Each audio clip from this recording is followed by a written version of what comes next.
Crystal ने शरीफ सा चमक लिया और अचानक एक मंद सी आवाज गूंजी। ऐसी आवाज जो किसी पुराने रेतीले समुद्र के किनारे की तरह थी।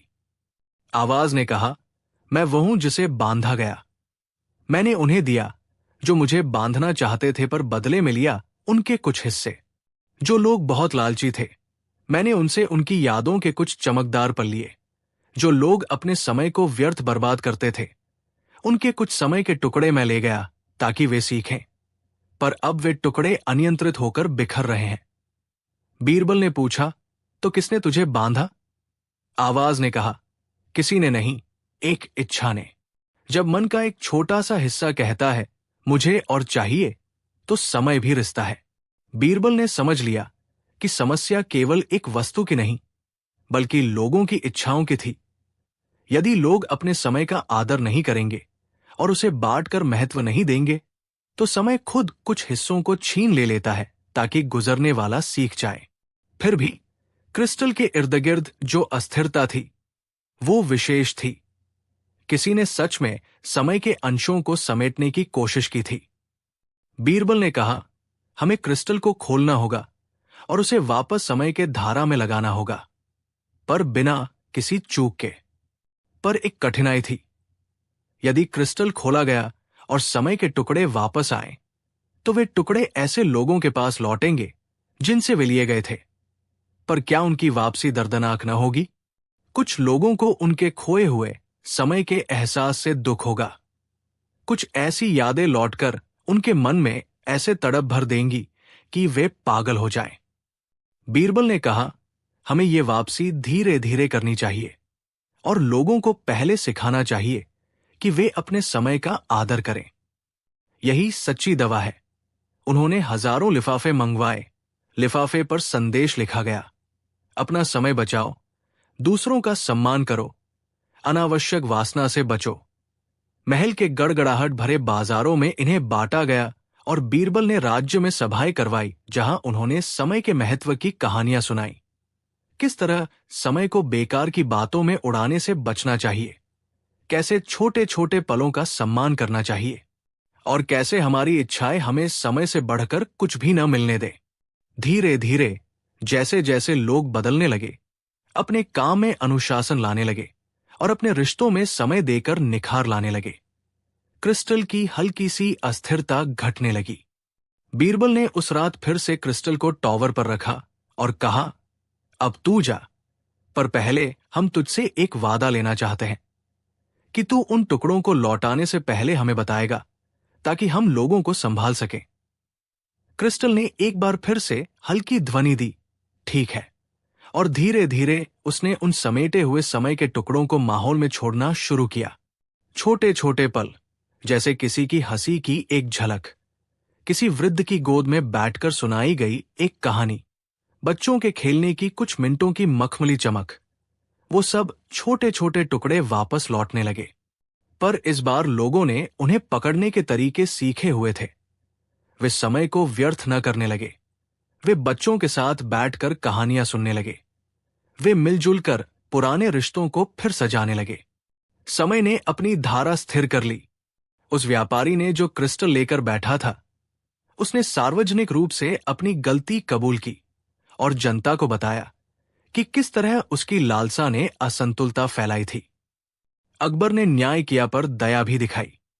व्यापारी को समाज सेवा के कामों में लगने का हुक्म दिया गया ताकि वो अपने खोए हुए समय को दूसरों के साथ बांटकर वापस पा सके। नगर फिर से समृद्ध हुआ, पर लोग अब एक नई समझ के साथ जी रहे थे। समय का आदर करना जीवन की पहली शर्त है। कई बरस बाद भी लोग उस घटना को याद करते हुए कहते थे कि कैसे समय ने हमें सिखाया कि उसे बंधक नहीं बनाया जा सकता। बीरबल ने एक बार कहा, हम समय पर राज नहीं कर सकते, पर हम अपने समय का सम्मान कर सकते हैं। जब हम हर दिन के छोटे छोटे पलों का मूल्य समझेंगे, तो कोई क्रिस्टल कहीं भी हमें आड़े नहीं आएगा। और इस तरह खोया हुआ समय की घड़ी की कहानी ने नगरवासियों को एक अमूल्य सीख दी कि समय को खोना भयावह है, पर समय को सम्मान देना और बांटना सच्ची संपदा है। एक छोटी सी सीख, समय को बंधा कर रखना संभव नहीं, अपने हर पल का सम्मान करो और दूसरों के समय का भी मान रखो, तभी जीवन सच्चा और समृद्ध बनता है। रात गहरी थी और महल की दीवारों पर चंद्रमा की उजली पट्टरियां फैल रही थी। हवाओं में सर्दी नहीं थी, पर उस रात का सन्नाटा किसी अनजान सी बेचैनी से भरा था। अकबर का महल, जो दिन में हंसी ठहाकों और शोर शराबे से गूंजता था, अब केवल दरबारी दीपों की मध्यम रोशनी और कुछ पीपलों की पत्तियों के सरसराहट से ही जाग रहा था। अचानक दरबार के पास से एक हल्की सी हलचल हुई। कोई छुपते हुए चल रहा था। वो एक साया सा, गति में चालाक और कदमों में धीमी धड़कन लिए हुआ सा था। अकबर को सूचना मिली कि पुराने खजाने के कोठे के पास से चोर ने कुछ चुराया है। पर अचरज की बात यह थी कि जो चीज चुराई गई वो कोई कीमती जवाहरात नहीं थी। रात के समय महल का एक छोटा सा घंटा गायब था। वही घंटा जो हर दोपहर दरबार की बैठकों के समय बजता और घोषणा करता कि अब सभा आरंभ होती है। उस घंटे की आवाज में एक अजीब सी शांति थी। लोग मानते थे कि वो घंटा अकबर के पूर्वजों की स्मृति का प्रतीक है। जब वो गायब हुआ तो महल में एक अजीब सी उदासी छा गई, जैसे किसी कथा का एक शब्द अचानक छीन लिया गया हो। अकबर को ये बात असहनीय लगी। उसने तुरंत अपने सिपह सालारों से कहा कि चोरी की तहकीकात की जाए। पर जैसे जैसे मामले की खबर फैलती, गवाहों की बातें उलझती चली गई। कुछ ने कहा कि उन्होंने एक नकाबपोश शख्स को देखा जो राजमार्ग से चलता हुआ निकल गया। कुछ ने कहा कि उसने सफेद चादर ओढ़ी थी। कुछ ने कहना शुरू किया कि उस नकाबपोश की चाल में अजीब सी रचना थी, जैसे वो जानबूझकर किसी पुरानी याद को पुनर्जीवित कर रहा हो। दरबार के भीतर बहस छिड़ गई। कोई चाहता था कि दोषी को कठोर सजा दी जाए। कोई कहता था कि शायद ये किसी मजाक का हिस्सा है, और कुछ की राय थी कि ये राजनैतिक खतरा भी हो सकता है। शत्रु दरबार को घबराकर बांटने की कोशिश कर रहे हैं। अकबर ने शांत स्वर में कहा, हम पहले सुनेंगे, फिर तौलेंगे। फिर उसने बीरबल को बुलाया। बीरबल, जो अकबर के दरबार का सबसे चतुर और तीक्ष्ण सूझ रखने वाला मंत्री था, आते ही मुस्कुराकर बोला, जहांपनाह, मेरी सूझ कहती है कि हर चोरी में एक कहानी छुपी होती है। हमें उस कहानी के अक्षरों को जोड़ना होगा। बीच बीच में बीरबल ने महल के चारों ओर गुप्त तरीके से निरीक्षण किया। उसने पहरेदारों से पूछा, लेकिन कोई ठोस सुराग नहीं मिला। कोठे के पास मिट्टी पर कुछ अनियमित निशान थे, पर वे इतने बेढंगे थे कि किसी भी साधारण चोर के निशान नहीं लगते थे। बीरबल ने उन निशानों का ध्यान से निरीक्षण किया और कहा, यह कोई तेज चोर नहीं था। ये ऐसा व्यक्ति था जो रात की खामोशी को जानता था। उसने एक और बात नोट की।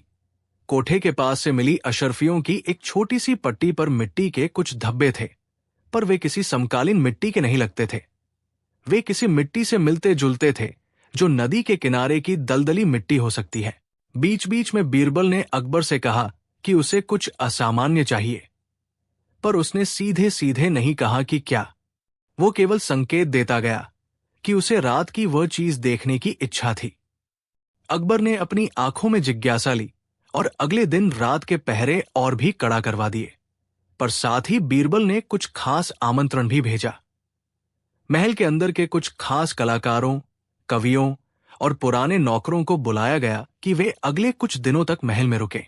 लोग हैरान थे, पर अकबर ने कहा कि बीरबल की योजनाओं में हमेशा एक चमत्कार छुपा रहता है। 3 रातें बीत चुकी थी। चौथी रात बीरबल ने स्वयं अपनी वेशभूषा बदल ली। उसने एक पुराना धोती लिया, सिर पर एक हल्का सा नकाब बांधा और कुछ पुराने सामान अपने साथ लिया, जैसे कि एक पुराना घंटा, एक तकिया और एक छोटी मिट्टी की कटोरी। वो धीरे धीरे कोठे के निकट खड़ा हो गया, जैसे कोई बरसों पुराना पेड़ खड़ा होता है, धैर्य और शांति के साथ।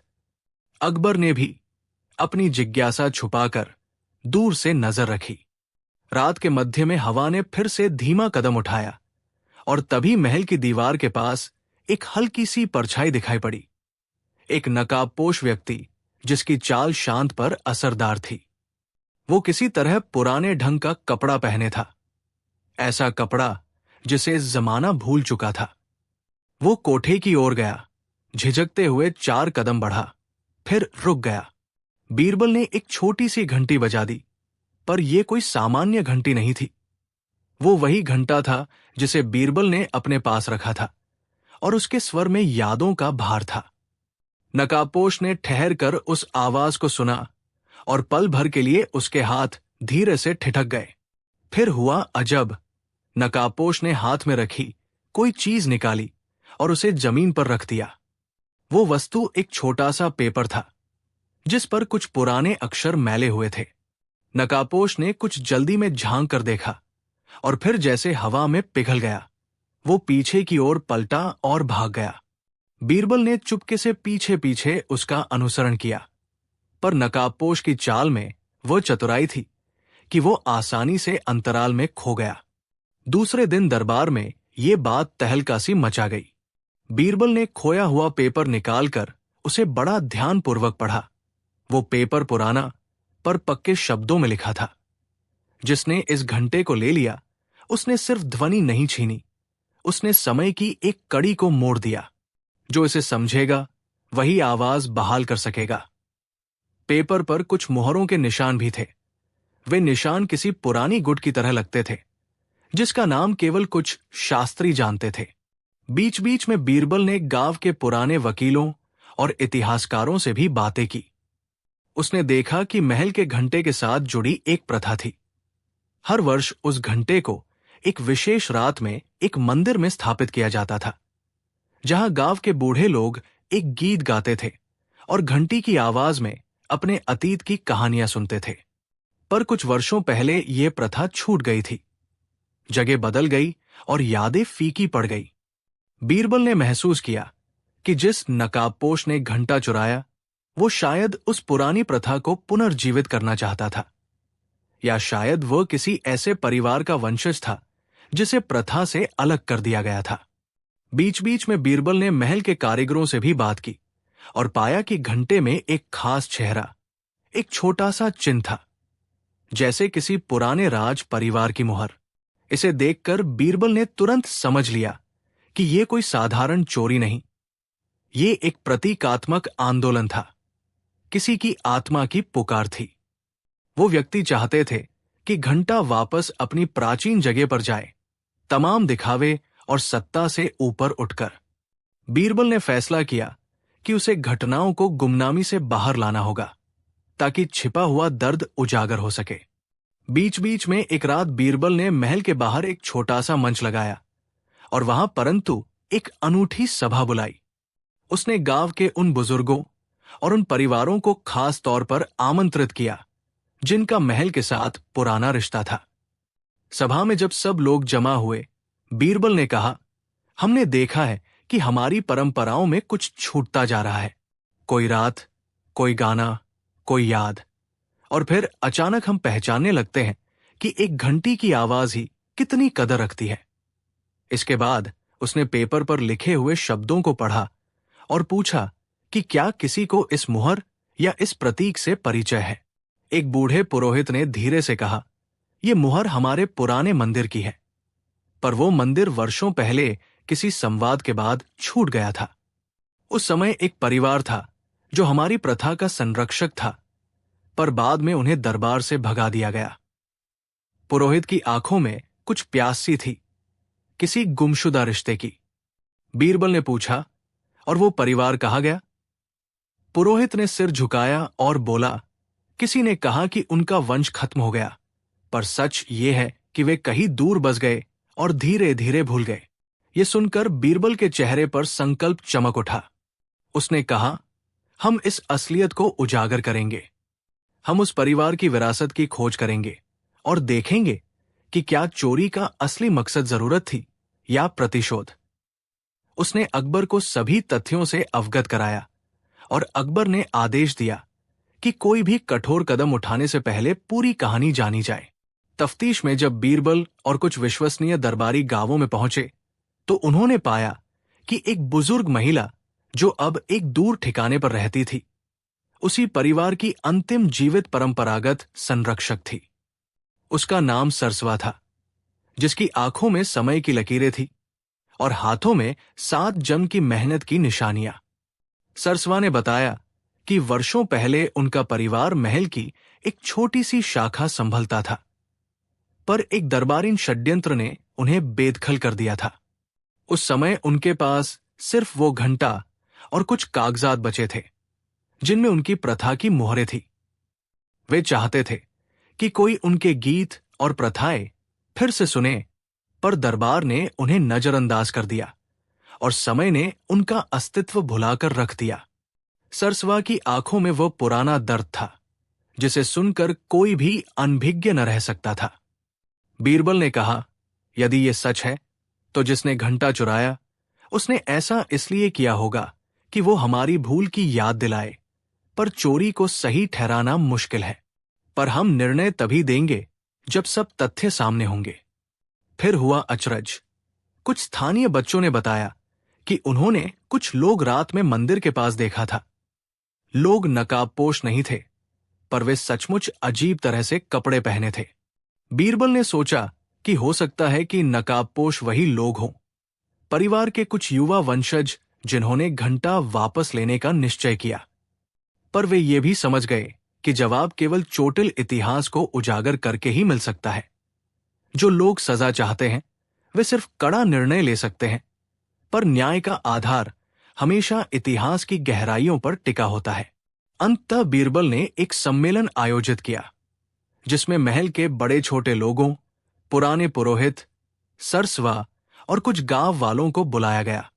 उसने सबके सामने ये प्रस्ताव रखा कि घंटा वापस उसी मंदिर में रखा जाए जहां वो सदियों से रखा जाता था, और महल उसे हर वर्ष परंपरागत रूप से वहां भेजेगा। साथ ही उसने सुझाव दिया कि उस परिवार के नाम पर महल एक छोटी सी प्रतिपूर्ति दे, ताकि उनकी आजीविका और प्रथा का सम्मान बनाए रखा जा सके। यह प्रस्ताव कुछ के लिए आश्चर्यजनक था, पर बीरबल ने इसका मूल अर्थ स्पष्ट किया। ये सिर्फ घंटा नहीं, ये हमारी स्मृति है। यदि हमारी स्मृति किसी के दर्द से जुड़ी है तो उसे ठुकराना हम पर बड़ा भारी पड़ेगा। दूसरा आदमी, नाम दयाशंकर, जब पहरे पर आया तो उसने संदूक का चक्कर लगाया और खुद से कहा, लगता है आज रात कोई खतरा नहीं है, लेकिन पहरा देना भी कोई आनंद की चीज नहीं है। वो अपनी रजाई लेकर आया और संदूक के पास आराम से लेटकर सो गया।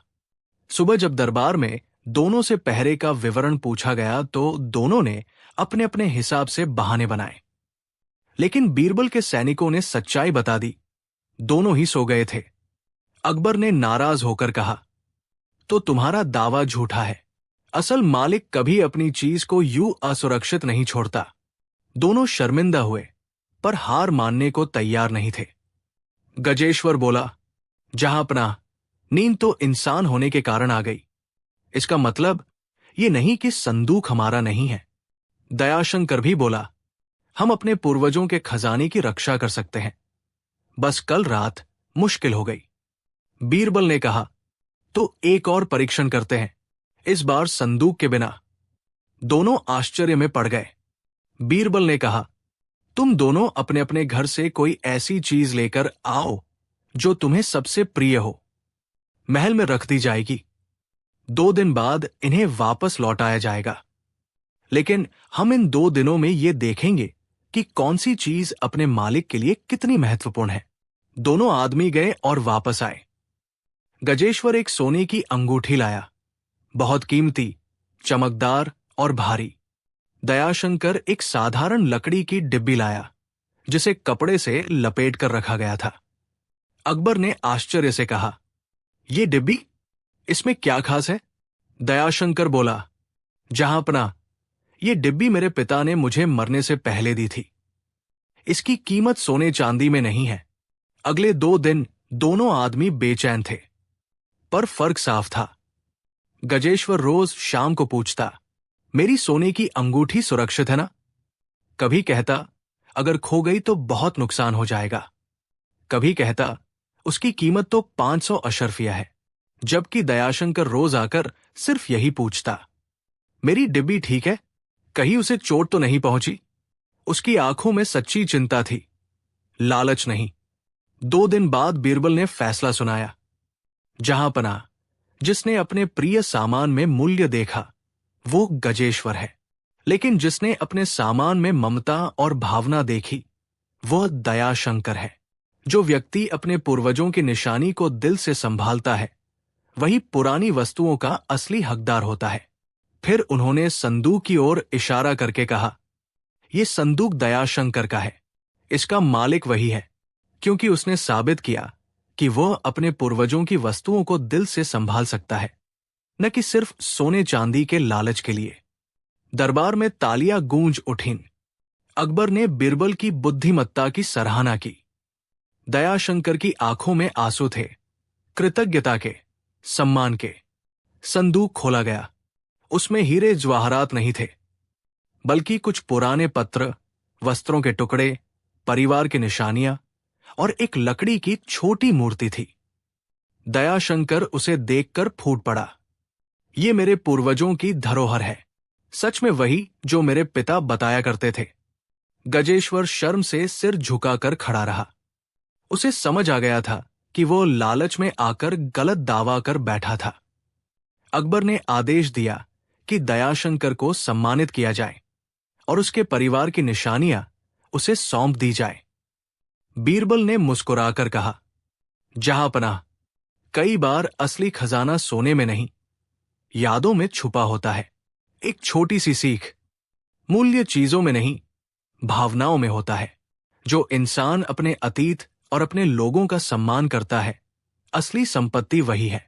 अगली कहानी का सुझाव, बीरबल और सोने की नकली ईंट, चोर का पर्दाफाश। अगर चाहे तो मैं अभी यही अगली कहानी लिख दूं। महल में एक अजीब सी हलचल उठी।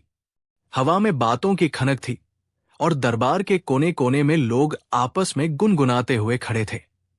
आज का विषय कोई सामान्य शिकायत नहीं था। महल के मुख्य ठेकेदार ने अकबर के पास एक गंभीर आरोप रखा था। उसने कहा कि किसी ने महल की जो बड़ी सी ईंटें हैं, उनमें से एक पर शक है। वो ईंट सोने की नकली ईंट से बदल दी गई है और अब महल की संरक्षा और खजाने की गरिमा पर प्रश्न उठ रहे हैं। अकबर ने अपनी आंखें सख्त कर ली। कौन ऐसा कर सकता है? उन्होंने पूछा। ठेकेदार ने सिर हिलाते हुए बताया कि कुछ हफ्ते पहले महल की पश्चिमी दीवार की मरम्मत में एक ईंट निकलकर आ गई थी और उस पर सोने जैसी चमक थी। पर जब उसे तोड़कर देखा गया तो पता चला कि वो भीतर से खोखली है और किसी ने उस खोखली जगह में चमकदार पीतल की पट्टी रख दी थी, जिसे दूर से देखकर सोना समझा जा सकता है। ठेकेदार का मानना था कि यह किसी चालाक शातिर की साजिश है। किसी ने महल की प्रतिष्ठा को धूमिल करने की कोशिश की है या कोई आंतरिक व्यक्ति महल की दीवारों में खजाने छिपाकर चोरी की योजना बना रहा है। दरबार में उठी हंसी सी, पर बाल बाल में कोई तनाव भी था। अकबर ने बटन दबाकर कहा, मैं इसे हल्के में नहीं लूंगा। यह कोई मामूली बात नहीं। महल की ईंटें हमारी मजबूती का प्रतीक है। बीरबल, तुम क्या सलाह दोगे? बीच में बैठे बीरबल उठे। उनकी आंखों में वही तेज थी जो हर समस्या के पीछे छुपे मनोविज्ञान को पढ़ लेती थी। वे महल की दीवार के पास गए और उसने उस नकली ईंट की तस्वीर खींची, न भूलने वाली नहीं, बल्कि अपनी सूझबूझ से परखी। जहांपनाह, बीरबल ने कहा, यह सिर्फ एक नकली ईंट नहीं है, यह संकेत है। किसी ने दिखाने के लिए बनाई है कि हम कमजोर हैं, या हम पर ऐसा जताया है कि हम सोने को छुपा कर रखते हैं। पर मेरा कहना है कि इस बात की तह तक जाना चाहिए। अकबर का चेहरा गंभीर हो गया। ठीक है, मैं चाहता हूं कि तुम इस रहस्य का पता लगाओ और जिसने भी ये किया है उसे सामने लाओ। पर ध्यान रहे, न केवल सजा बल्कि कारण भी जानना जरूरी है। बीच बीच में बीरबल ने महल के कारीगरों, ठेकेदारों और पुरानी ईंटों के संरक्षक से बातें करना शुरू किया।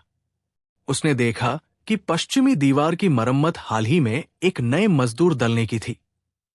उनमें से कुछ युवक थे, कुछ बूढ़े कारीगर, पर किसी में भी घटनाक्रम के समय कोई स्पष्ट दोष नहीं दिखा।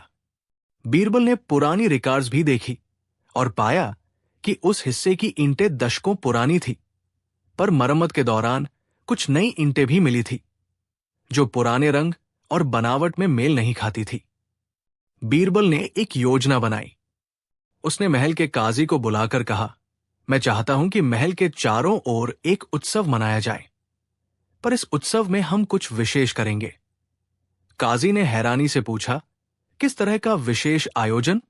बीरबल ने हंसते हुए कहा, हम महल में ईंटों का मेला रखेंगे, जहां लोग महल की पुरानी सामग्री, पुरानी कहानियां और पुरानी वस्तुएं लेकर आएंगे। इस मेले में हम सब देखेंगे कि कौन कौन सी चीजें वास्तविक हैं और कौन नकली। अकबर को यह विचार तुरंत भाया, क्योंकि ये न केवल जनता को जोड़ने का माध्यम था, बल्कि महल की प्रतिष्ठा की भी परीक्षा हो सकती थी। मेले की तैयारी शुरू हुई और पूरे नगर के लोग उत्साहित होठों से भाग लेने लगे। मेले के दिन महल का आंगन रंग बिरंगा हो गया। बाजारों की तरह लोग अपने अपने आकर्षण लेकर आए। कुछ प्राचीन सिक्के, कुछ भटके हुए वस्त्र, कुछ पुरानी मूर्तियां, पर सबसे अधिक चौंकाने वाली चीज एक बूढ़े कारीगर की छोटी बोरी थी, जिसमें उसने पुरानी ईंटों के नमूने रखे थे। लोग हंसे। कुछ ने कहा कि यह हास्य है, पर अकबर ने बूढ़े कारीगर से पूछा कि इन्हें कहां से लाया। बूढ़े ने नम्रता से कहा, महल के पश्चिमी हिस्से की दीवार कुछ समय पहले टूटी थी। मैंने टूटी फूटी ईंटों को इकट्ठा किया और उन्हें संभाल कर रखा। उसने एक ईंट निकाली और महल के सामने सबको दिखाया। ईंट की सतह पर कुछ चिन्ह और काटछांट की रेखाएं थी, पर किसी को विशेष बात दिखी नहीं। बीरबल ने ध्यान से उस ईंट को छुआ और आंखें चमकी।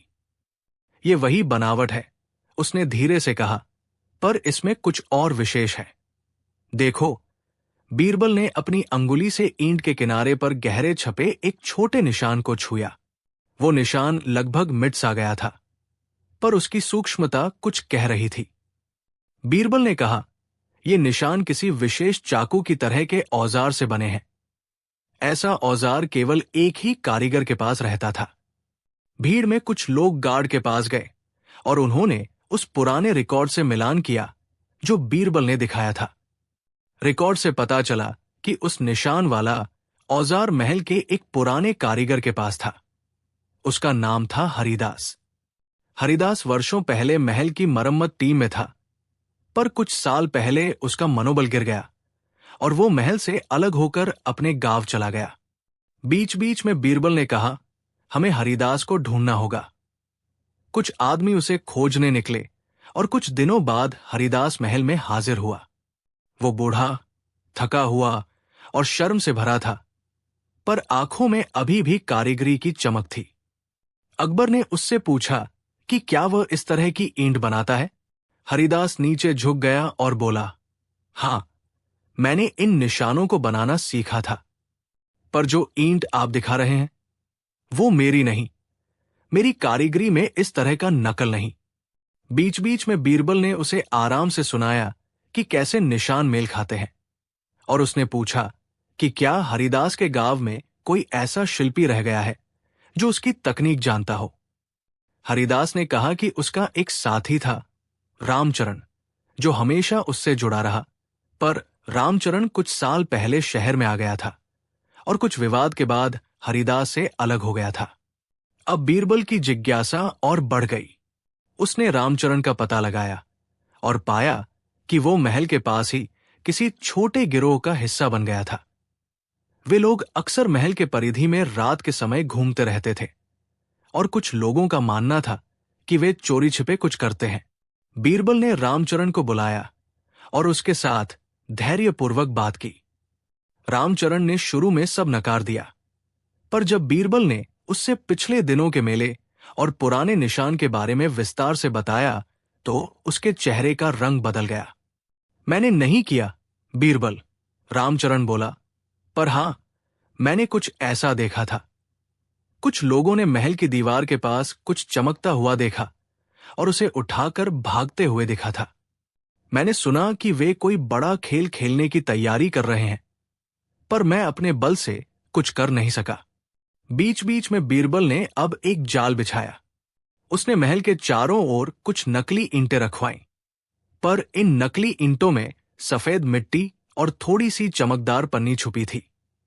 पर इनकी खासियत यह थी कि उन्होंने उन पर एक अलग तरह के निशान उकेरवा दिए, ऐसे निशान जो केवल उसी असली कारीगर का हाथ बता सके।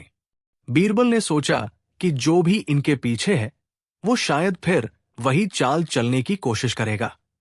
रात आई और इसी रात कुछ छायासी चीजें दीवार की ओट से बसी। एक युवक ने उजले सिर पर पोशाक और हाथ में एक बैग लेकर धीरे धीरे उन नकली ईंटों की ओर बढ़ना शुरू किया। पर वो इतना चालाक नहीं था कि बीरबल की नीयत से अनजान रहे। कुछ दूरी पर छिपा हुआ बीरबल और उसके साथी उस पर नजर रख रहे थे। युवक ने बैग खोला, एक ईंट निकाली और उसे तोड़ने के लिए एक चाकू निकाला। तभी बीरबल ने संकेत दिया और उसके साथी उसे घेरे। युवक चौंक गया और बोला, मुझे छोड़ दो, मैं निर्दोष हूं। पर जब बैग खोला गया तो उसमें वही चमकदार पट्टियां और पन्नी मिली जिनसे नकली सोने की ईंट तैयार की जाती थी। युवक को पकड़कर महल में लाया गया। उसके सामने खड़े होते ही उसने नाम कहा। उसका नाम विक्रम था और वो रामचरण का एक पुराना साथी था। बीच बीच में बीरबल ने उससे पूछा कि क्यों ये काम कर रहा है। विक्रम ने आनाकानी से बताया कि कुछ महीनों पहले महल में एक भ्रम फैलाया गया था। किसी ने अफवाह फैलाई कि महल के कुछ अंदर वाले लोगों ने अपने अपने घरों में खजाना छुपाया हुआ है। इससे लोग लालची बन गए। कुछ शरारती लोगों ने सोचा कि महल की दीवारों में खजाना छुपाने की परंपरा का फायदा उठाकर नकली सोने की ईंटें दीवार में लगा दी जाएं और फिर उन्हें क्रमशः निकालकर बेच दिया जाए। विक्रम ने बताया कि ये योजनाबद्ध ढंग से शुरू हुआ। रामचरण और कुछ अन्य ने नकली पट्टियों का जाल बनाया और कुछ दीवारों में उन्हें छिपा दिया। अकबर की आंखों में क्रोध और दुख दोनों थे। तो ये सब महल की प्रतिष्ठा पर हमला था। उन्होंने कहा, पर कारण क्या था? क्या ये केवल लालच था? विक्रम ने हाथ जोड़ते हुए बताया कि उनकी गरीबी और समाज में भेदभाव ने उन्हें इस ओर धकेला था। हम वे नहीं थे जिनके लिए दरबार ने कभी खड़ा हुआ। उसने कहा, हमारे पास काम कम था, रोटी कम थी। कुछ ने कहा कि महल के अंदर कुछ लोगों के पास संपत्ति छुपी है, पर वे अफवाहें थी। फिर कुछ लोगों ने कहा कि हमें मौका मिलेगा।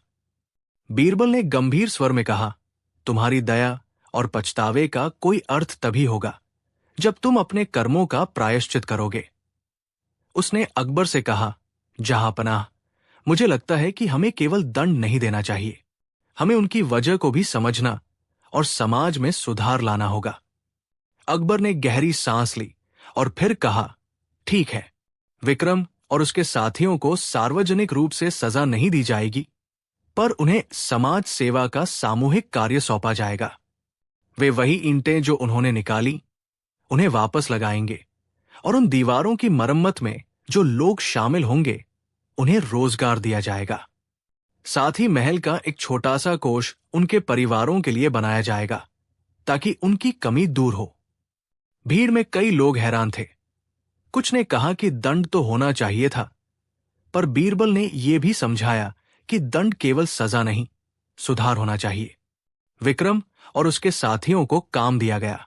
उन्होंने ईंटें वापस लगाई, दीवारों की मरम्मत की और अपने काम से सम्मान अर्जित किया। रामचरण ने अपने पुराने गुरु हरिदास से सुलह की और दोनों ने मिलकर कारीगरी की नई प्रथा शुरू की। इस बार वे महल के साथ साथ गांवों में भी काम लेकर गए ताकि औरों को भी रोजगार मिले। समय ने घाव भर दिए और महल की दीवारें पहले से अधिक मजबूत और सुंदर बनकर सामने आईं। अकबर ने बीरबल की बुद्धिमत्ता की प्रशंसा करते हुए कहा, तुमने सिर्फ चोरों को पकड़कर नहीं सजा दी, बल्कि उन बुनियादी कारणों को भी समझा जिन्हें लोग अनदेखा कर देते हैं। बीच बीच में बीरबल ने महल के लोगों से कहा, सुरक्षा आवश्यक है, पर समाज की सुरक्षा और न्याय की असली ताकत तब है जब हम अपने आसपास के दुख को समझें और उसे मिटाने का प्रयत्न करें। वो दिन महल के लिए एक सबक बन गया। न केवल कि सतर्क रहना चाहिए, बल्कि अपने समाज के कमजोरों का सहारा बनना भी उतना ही जरूरी है। विक्रम, रामचरण और हरिदास ने मिलकर नई ईंटों की एक खास पद्धति तैयार की, जिसका निशान उनके सुधार और नई शुरुआत का प्रतीक बन गया। धीरे धीरे लोगों ने उन्हें सम्मान दिया और महल ने भी ये साबित कर दिया कि शक्ति और करुणा साथ चल सकती है। एक छोटी सी सीख, कभी कभी अपराध की जड़ केवल लालच नहीं, बल्कि जरूरत और उपेक्षा भी होती है। सजा के साथ समझ और सुधार भी उतना ही जरूरी है। अगली कहानी का शीर्षक बीरबल और छिपा हुआ पन्ना, महल की किताबों का रहस्य। बूढ़े ने नम्रता से कहा, महल के पश्चिमी हिस्से की दीवार कुछ समय पहले टूटी थी। मैंने टूटी फूटी ईंटों को इकट्ठा किया और उन्हें संभाल कर रखा। उसने एक ईंट निकाली और महल के सामने सबको दिखाया। ईंट की सतह पर कुछ चिन्ह और काटछांट की रेखाएं थी, पर किसी को विशेष बात दिखी नहीं।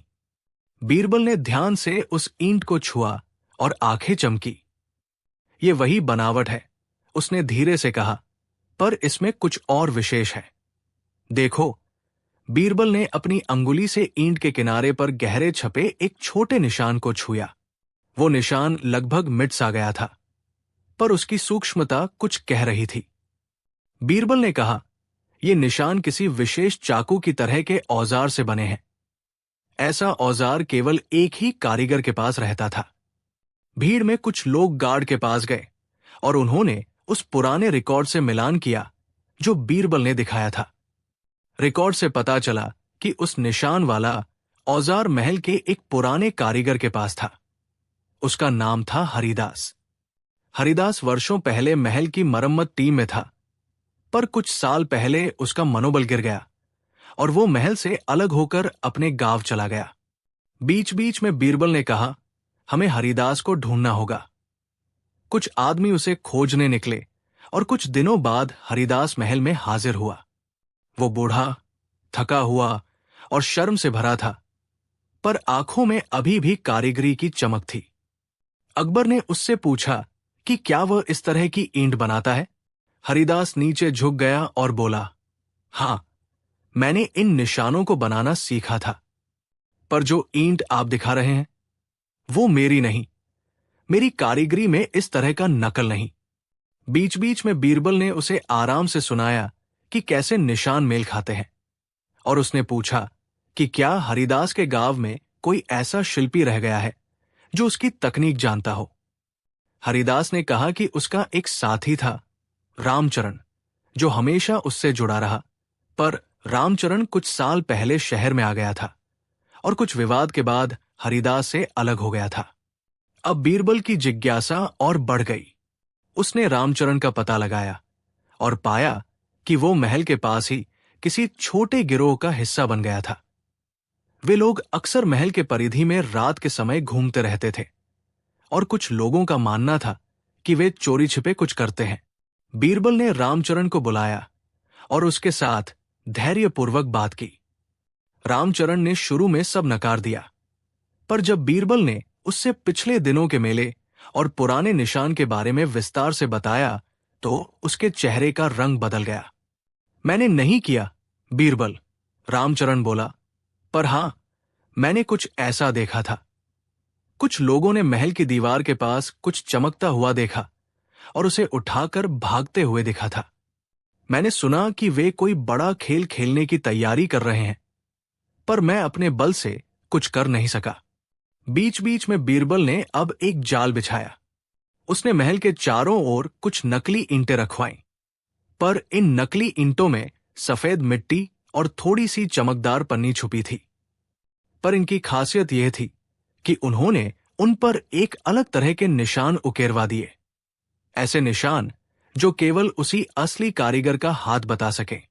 बीरबल ने सोचा कि जो भी इनके पीछे है वो शायद फिर वही चाल चलने की कोशिश करेगा। रात आई और इसी रात कुछ छायासी चीजें दीवार की ओट से बसी। एक युवक ने उजले सिर पर पोशाक और हाथ में एक बैग लेकर धीरे धीरे उन नकली ईंटों की ओर बढ़ना शुरू किया, पर वो इतना चालाक नहीं था कि बीरबल की नीयत से अनजान रहे। कुछ दूरी पर छिपा हुआ बीरबल और उसके साथी उस पर नजर रख रहे थे।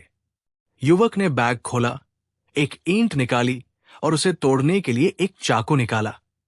तभी बीरबल ने संकेत दिया और उसके साथी उसे घेरे। युवक चौंक गया और बोला, मुझे छोड़ दो, मैं निर्दोष हूं। पर जब बैग खोला गया तो उसमें वही चमकदार पट्टियां और पन्नी मिली जिनसे नकली सोने की ईंट तैयार की जाती थी। युवक को पकड़कर महल में लाया गया। उसके सामने खड़े होते ही उसने नाम कहा। उसका नाम विक्रम था और वो रामचरण का एक पुराना साथी था। बीच बीच में बीरबल ने उससे पूछा कि क्यों ये काम कर रहा है।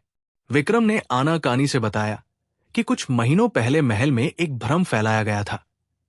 किसी ने अफवाह फैलाई कि महल के कुछ अंदर वाले लोगों ने अपने अपने घरों में खजाना छुपाया हुआ है। इससे लोग लालची बन गए।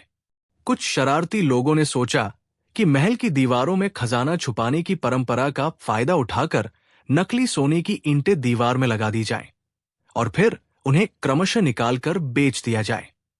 विक्रम ने बताया कि ये योजनाबद्ध ढंग से शुरू हुआ। रामचरण और कुछ अन्य ने नकली पट्टियों का जाल बनाया और कुछ दीवारों में उन्हें छिपा दिया। अकबर की आंखों में क्रोध और दुख दोनों थे। तो ये सब महल की प्रतिष्ठा पर हमला था।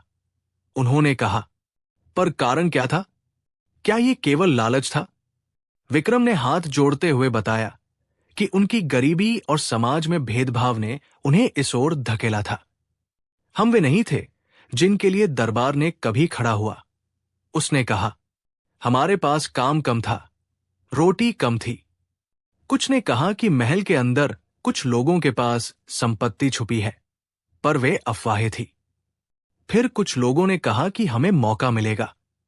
बीरबल ने गंभीर स्वर में कहा, तुम्हारी दया और पछतावे का कोई अर्थ तभी होगा जब तुम अपने कर्मों का प्रायश्चित करोगे। उसने अकबर से कहा, जहांपनाह, मुझे लगता है कि हमें केवल दंड नहीं देना चाहिए, हमें उनकी वजह को भी समझना और समाज में सुधार लाना होगा।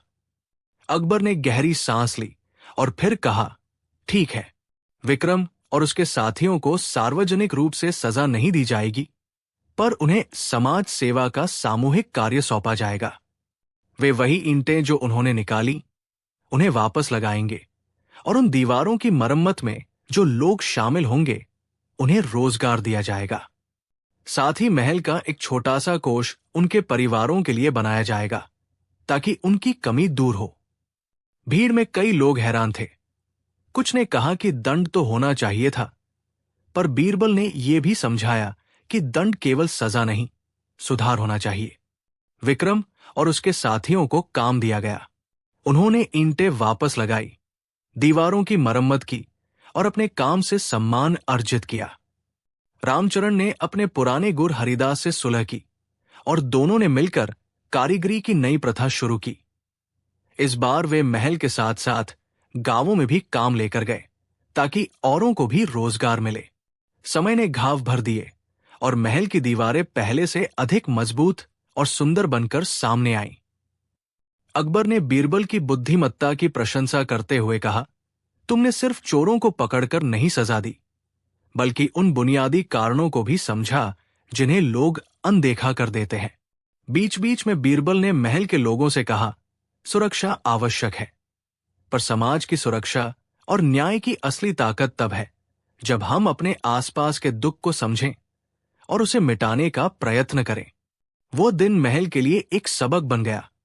न केवल कि सतर्क रहना चाहिए, बल्कि अपने समाज के कमजोरों का सहारा बनना भी उतना ही जरूरी है। विक्रम, रामचरण और हरिदास ने मिलकर नई ईंटों की एक खास पद्धति तैयार की जिसका निशान उनके सुधार और नई शुरुआत का प्रतीक बन गया।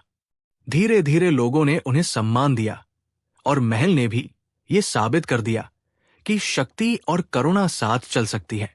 एक छोटी सी सीख, कभी कभी अपराध की जड़ केवल लालच नहीं, बल्कि जरूरत और उपेक्षा भी होती है। सजा के साथ समझ और सुधार भी उतना ही जरूरी है। अगली कहानी का शीर्षक, बीरबल और छिपा हुआ पन्ना, महल की किताबों का रहस्य। दरबार की हवाओं में आज कुछ अलगसा सन्नाटा था। अकबर की आंखों में एक सवाल था जिसे शब्दों ने ढूंढना चाहा पर वो चुप रहा। सामने खड़ा एक युवक थरथर कांप रहा था। उसने अपनी कमीज के भीतर से एक छोटा सा लिफाफा निकाला और हाथ कांपते सुनाया, जहांपनाह, ये खत आपके नाम था। दरबार में हल्की सी सरगोशियां उठीं। अक्षरों पर धूरे से पुराने हुए उस कागज पर कुछ ऐसे निशान थे जैसे किसी ने उसे बहुत बार पढ़ा और फिर छुपाकर रखा हो। अकबर ने बिना क्रोध के कहा, बताओ कि यह खत तुम्हारे पास कैसे आया? युवक ने सिर झुकाकर कहा, मैं तुम्हारे दरबार में सेवक था, पर 3 साल पहले किसी झूठे आरोप में मुझे निकाल दिया गया। उस समय मैंने आखिरी बार इस खत को पढ़ा था। इसमें लिखा था कि महल के कुछ लोगों को सचेत किया जाएगा, पर जब मुझे निकाला गया तो मैंने सोचा कि खत वही रह गया होगा। आज किसी ने मुझे बताया कि यह खत बाजार में एक पुरानी किताबों की दुकानदार के पास मिला है। मैंने उसे लेकर दरबार आ गया। अकबर ने बीरबल की तरफ देखा। बीरबल ने अपनी कर्णप्रिय मुस्कुराहट के साथ कहा, जहांपनाह, हर खत में सच्चाई नहीं होती, पर हर खत किसी न किसी दिल की धड़कन का पता होती है। मैं चाहता हूं कि इस मामले की तह तक जाया जाए। दरबार के भीतर कुछ लोगों ने कहा कि युवक सच बोल रहा है, और कुछ ने कहा कि यह महल के सम्मान को नीचा दिखाने की साजिश हो सकती है। बीरबल ने चुपके से उस लिफाफे को लिया और अक्षरों को निहारते हुए कहा, यह खत किसी दबे हुए दर्द की खबर दे रहा है, पर मनुष्यों की पीड़ा और परिस्थिति दोनों को समझकर ही सच्चाई निकलती है। मैं एक छोटी सी युक्ति करूंगा। अकबर ने अनुमति दे दी। बीरबल ने कहा, कल सुबह महल के निकट सार्वजनिक हॉल में मैं एक सभा रखूंगा और वहां पर हम उस पुरानी किताबों की दुकानवाल से पूछताछ करेंगे। पर मैं चाहता हूं कि तुम, युवक, पहले अपने घर जाओ और कल सुबह उसी वेशभूषा में आओ। कोई भी तुम्हें दिखावा करने का मौका न दे। युवक ने सहमति दी और अगली सुबह महल के पास का बाजार मानो एक नई हलचल से भर उठा। दुकानदारों की भीड़, रंग बिरंगे कपड़े, बच्चों की चीख पुकार, पर सबकी नजरें उस छोटी सी किताबों की दुकान पर टिक गई थी जहां से वो खत आया था। दुकान के मालिक एक वृद्ध आदमी था। उसका नाम हरगोबिंद था। उसकी आंखों में उम्र की झुर्रियां और हाथों में कितनी किताबों की सुगंध थी। बीरबल ने बड़े विनम्रतापूर्वक उससे कहा, हमें बताओ कि यह खत तुम्हारे पास कैसे पहुंचा? हरगोबिंद ने कहा, बीरबल साहब, यह खत कल एक बूढ़ी औरत लाई थी। उसने कहा कि वो महल के पुराने समय की बातें पढ़ती है और उसे यह खत किसी पुराने खजाने के खाते में मिला। उसने कहा कि वह इसे किसी न्याय की उम्मीद में दे रही है, पर मैंने कहा कि मैं ये बिना देखे नहीं दे सकता। बीच बीच में बीरबल ने पूछा, क्या उस बूढ़ी औरत ने तुम्हें उसका नाम बताया? हरगोबिंद ने माथा पकड़कर कहा, हां, उसने अपना नाम सरला बताया और कहा कि वो पास के एक ढाबे पर चाय बनाती है, पर मैं बूढ़ी को ठीक से नहीं जानता। वो अक्सर पुराने पत्र और किताबें बेचकर अपना गुजारा करती है। बीच बीच में बीरबल ने उस बूढ़ी औरत का पता पूछा। वे लोग उसे ढूंढ निकले। वो सचमुच पास के ढाबे में रहती थी। सरला ने बुढ़ापे की कोमल आवाज में कहा, यह खत मुझे 3 दिन पहले मिला था। मेरे घर ने किसी ने रखा था। मैंने सोचा कि यह महल का है, इसलिए मैंने इसे महल पहुंचा दिया। उसकी आंखों में सच्चाई की चमक थी, पर चेहरे पर कोई भय भी था, मानो वो कुछ और छिपा रही हो। बीच बीच में बीरबल ने कहा, सरला, क्या तुम बता सकती हो कि इस खत में क्या लिखा है? सरला ने आश्चर्य से कहा, मैंने इसे पूरा नहीं पढ़ा, बस शुरुआत में लिखा था, जहांपनाह, जब पानी सूख जाए और मृदा से सच उभर आए, तब सुन लेना कि किसने सच्चाई को दबाया हुआ रखा है। मैंने सोचा कि यह किसी की पुकार है। अकबर ने भौहें टेढ़ी कर दी और बोला, यह तो किसी भयंकर साजिश की तरह लग रहा है। पर बीरबल ने धीरज से कहा, जहांपनाह, सबसे पहले हम उस वचन के अर्थ को समझें। मैं चाहता हूं कि आज हम उस वाक्य की तह में जाएं। पानी सूखना और मृदा से सच उभरना, यह संकेत किसी पुराने जलस्रोत या खेत से जुड़ा हो सकता है। 20 लोग मिलकर आसपास के गांवों की तरफ निकल पड़े। मददगारों में कुछ किसान, कुछ पुराने नौकर और कुछ उन लोगों के बच्चे थे जिन्हें बीरबल ने पहले भी अनेक बार सुनहरे विचार के साथ निर्देश दिया था। वे खेतों, तालाबों और पुराने जलमार्गों की तलाशी लेने लगे। 2 दिन की खोज के बाद एक छोटे से सूखे तालाब के किनारे उन्हें कुछ पुरानी ईंटों के बीच दबा एक पत्थर मिल गया। जब पत्थर उठाया गया तो उसके नीचे एक पुरानी लोहे की पेटी निकली जिस पर वही मुहर थी जैसी खत पर अंकित थी। पेटी का ताला जंग खा चुका था पर भीतर कुछ कागज सुरक्षित थे।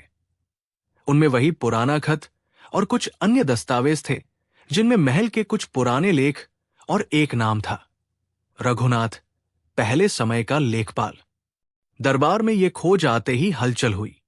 बीरबल ने गंभीर स्वर में कहा, देखा आपने, पानी सूखना वास्तव में यहां के तालाब से जुड़ा था जहां पुराने समय में कोई लेखपाल अपने दस्तावेज छुपाता था। अब सवाल यह है कि यह दस्तावेज यहां कैसे पहुंचा और किसने इसे छिपाया। जांच के दौरान एक बुजुर्ग किसान ने बताया कि गांव के कुछ अमीरों ने कभी तालाब को भरा और उनके कब्जे की बातें हुई। भीड़ ने कहा कि तालाब के पास कुछ सालों पहले बड़े बड़े निर्माण हुए थे और कई लोगों को वहां से हटाया भी गया था। तब अकबर की आंखों में एक चिंता सी उभरी। क्या महल के निकट के कुछ लोग अपने लाभ के लिए पुराने अधिकारों को दबा कर रहे थे? बीरबल ने एक सूक्ष्म योजना बनाई। उसने उन दस्तावेजों की जांच कराई और पाया कि उनमें एक जमीन बंटवारे का पत्र था जिस पर रघुनाथ का नाम था और स्थान का उल्लेख था। उसी तालाब के पास की जमीन जिसका कुछ हिस्सा बाद में किसी अमीर परिवार के नाम पर चढ़ गया। दस्तावेजों में यह भी लिखा था कि उस जमीन पर एक बार एक सामुदायिक कुआं था और तालाब की रखवाली गांव के कई घरों की रोजी रोटी से जुड़ी थी। अब जब वो तालाब सूख गया और दस्तावेज दब गए तो जो लोग शुरू में हकदार थे वे भुला दिए गए। अकबर ने ठान लिया कि यदि यहां अन्याय हुआ है तो उसे सुधारना आवश्यक है। पर बीरबल ने कहा, जहांपनाह, पहले हमें यह पता लगाना चाहिए कि कौन इन दस्तावेजों को छुपाने या छीनने में शामिल था। न केवल दोषी पर आरोप लगता है बल्कि जो नुकसान हुआ है उसे भी दुरुस्त करना होगा।